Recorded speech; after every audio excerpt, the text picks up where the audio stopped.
You are the only father left in the World War Level 1. The letter. It comes on a Thursday. Not a telegram. A letter. Handwritten. Official seal. Your name spelled correctly, which somehow makes it worse. You stand at the kitchen door reading it twice, because the first time doesn't fully land. The second time it does. Your unit ships out in 19 days. Your son is 4 years old.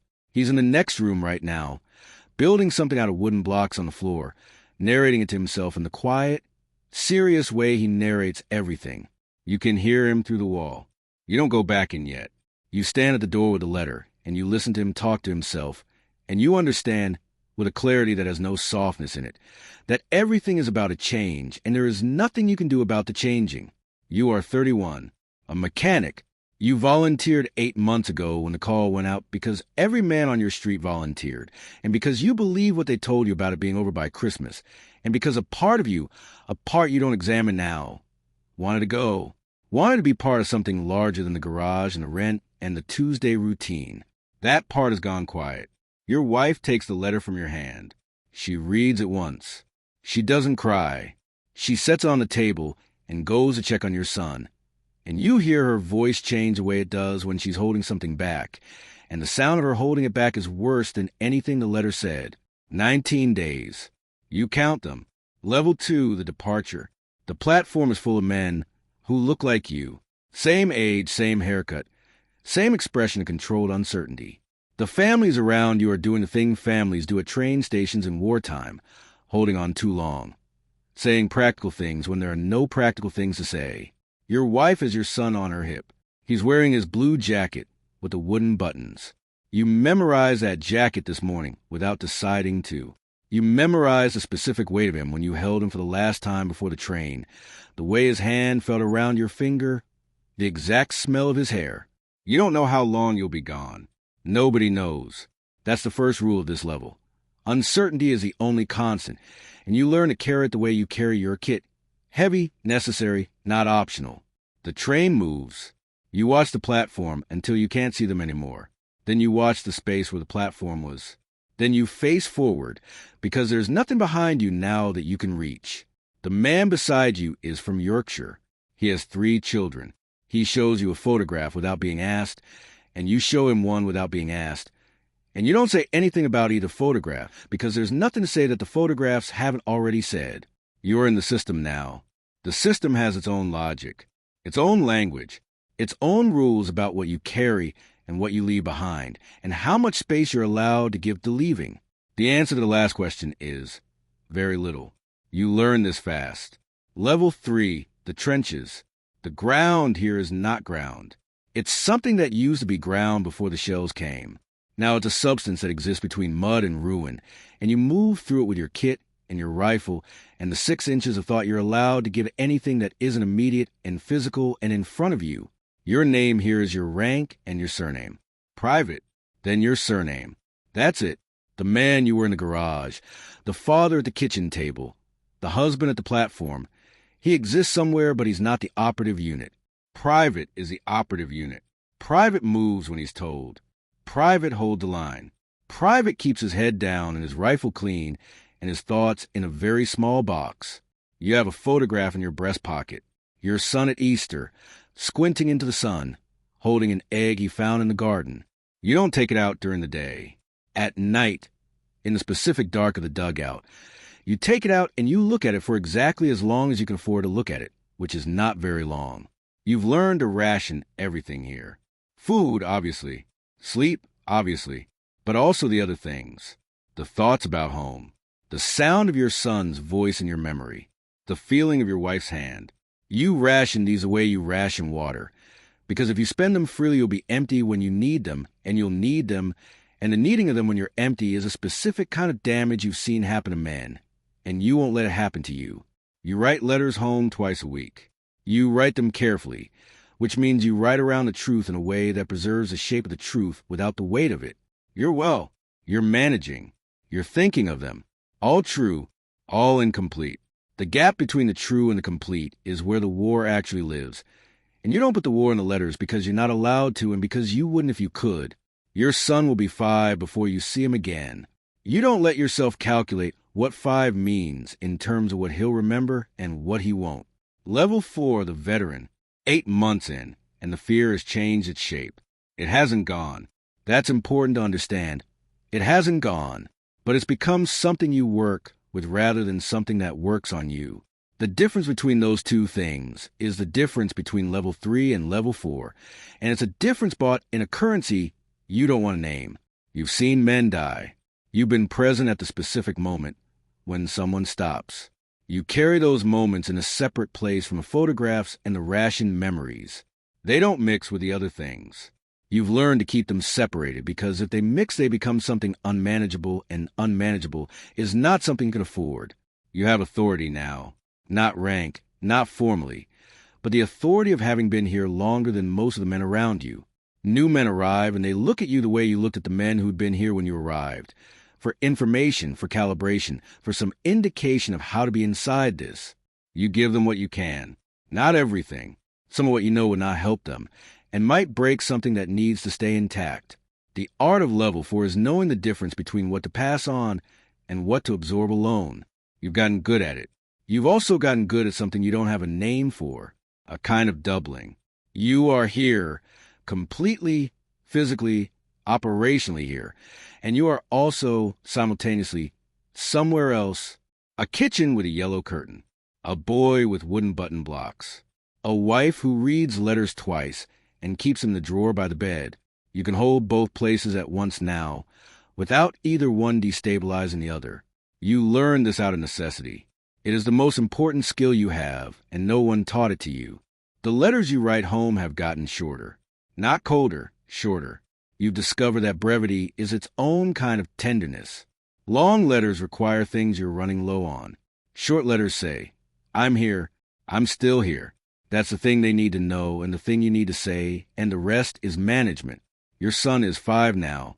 In his last letter, his mother writes his letters. He dictates them. He told you about a dog he saw on the street. He described it for 3 sentences. You read those 3 sentences more times than you've read anything in the last 8 months. Level 5, the weight, 14 months in, and something has shifted that you can't shift back. It's not that you've stopped feeling.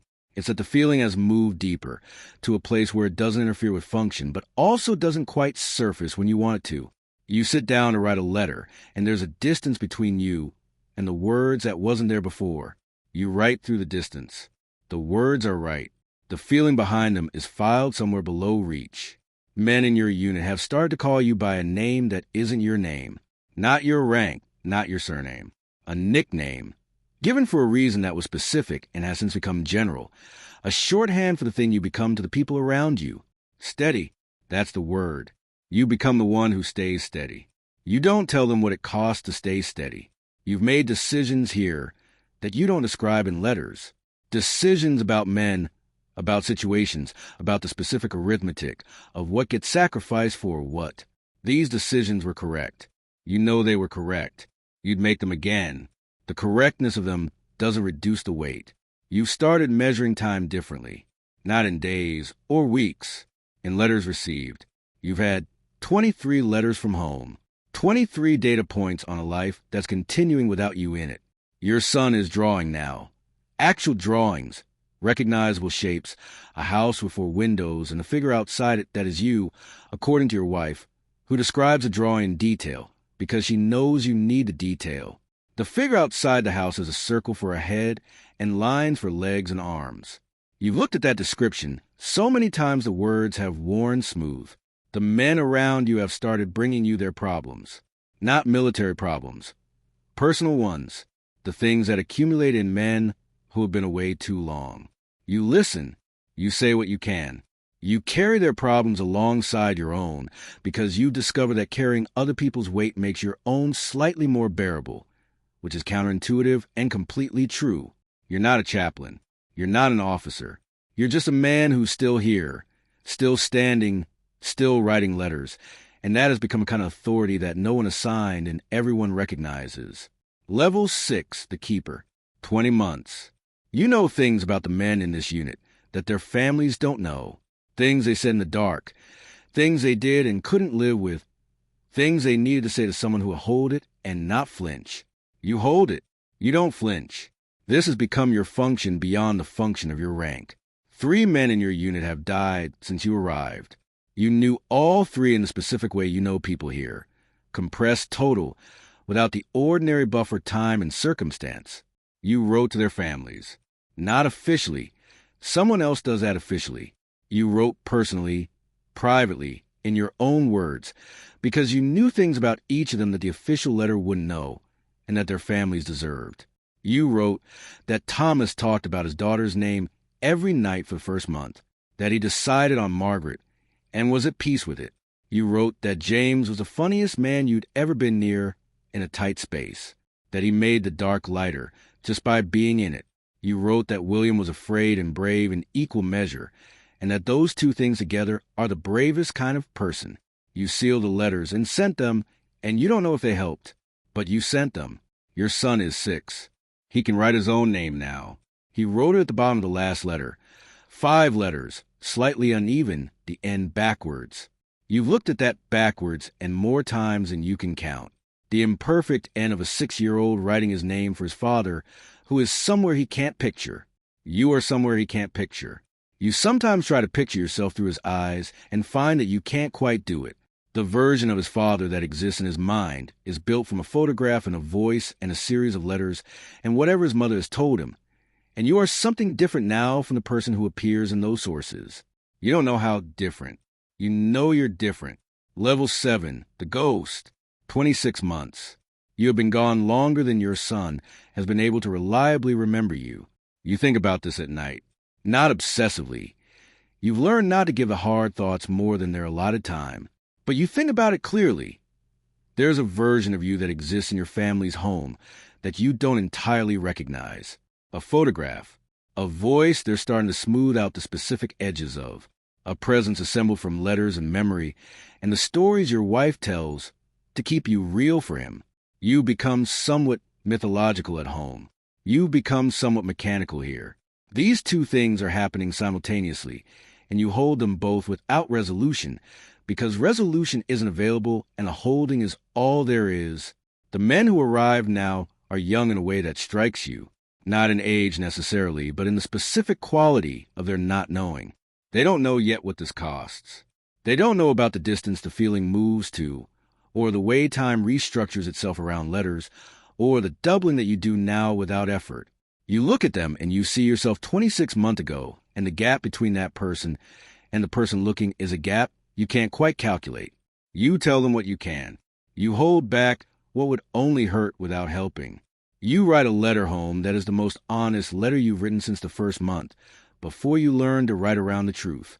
You write it, and then you put aside and write the usual letter instead, because the honest one would frighten people who have been managing fine with the managed version, and frightening them serves nothing. You keep the honest letter. You don't know why. Level 8, what remains? The war ends on a Tuesday. You find out the way you find out things here. In pieces. Verified slowly. The information arriving before the feeling does, and the feeling arriving days later when there's space for it. You will go home. This sentence doesn't land the way it should. You've been waiting to go home for 29 months, and now that it's available, the sentence sits in you strangely, like a word you've repeated until it's lost its meaning. Home, the yellow curtain, the boy with the wooden button jacket, the wife who reads letters twice. You know they're still there. The letters kept coming. But you've been gone for 29 months, and you're 34 now, and the man who kissed his wife on a November platform and watched them until the platform disappeared is not quite the person who is going back. You don't know how to explain this in a letter. You don't try. On the train home, another train, the reverse of the first one, you sit with your kit and your papers and the honest letter you never sent, and you try to locate the feeling that should be here.